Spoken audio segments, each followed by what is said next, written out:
গ্রামের মুরব্বীরা খাজা মঈনুদ্দিন চিশতি রাহমাতুল্লাহি আলাইহি তিনি নাকি গান বর্ণনা করেন, তার নামে খিচুড়ি পাকাইয়া ট্যাগ পাকাইয়া রান্না করে।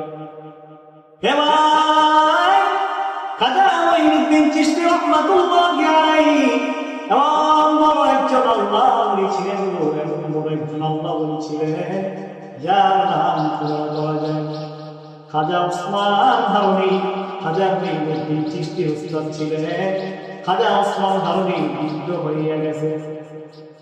খাজা ওসমান হারুনি দুনিয়ার জমিন থেকে চলে যাবে রে। ওসমান হারুনি বৃদ্ধ হইয়া গেছে। এখন তার পদের ভিতরে তিনি কোন ছাত্রকে বসাইবেন? তিনি এমন একজন ছাত্র নিযুক্ত করতে চান তিনি মানুষদেরকে আল্লাহর পথে নিয়ে আসবে, মানুষের বাড়ি বাড়ি যাইয়া মুরগি পোলাও খাইবে না। খাজা ওসমান হারুনি চিন্তিত হয়ে পড়লেন, এমন একজন কাকে নিযুক্ত করব, একটা পরীক্ষা করা দরকার।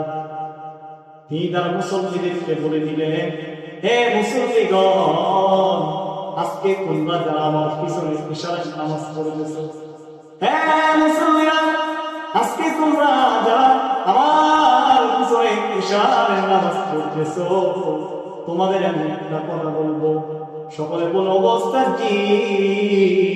বলেন কি বলবেন? খাজা ওসমান হারুনি ডাকতে বললেন, মুসল্লিরা শুনো, আজকে তোমরা যারা আমার পিছনে ইশারায় নামাজ পড়তেছো, সকলে আল্লাহ তাআলা তোমাদেরকে জান্নাত দান করবেন। তোমরা যারা আজকে আমার পিছনে ইশারায় নামাজ পড়তেছো, আমার আল্লাহ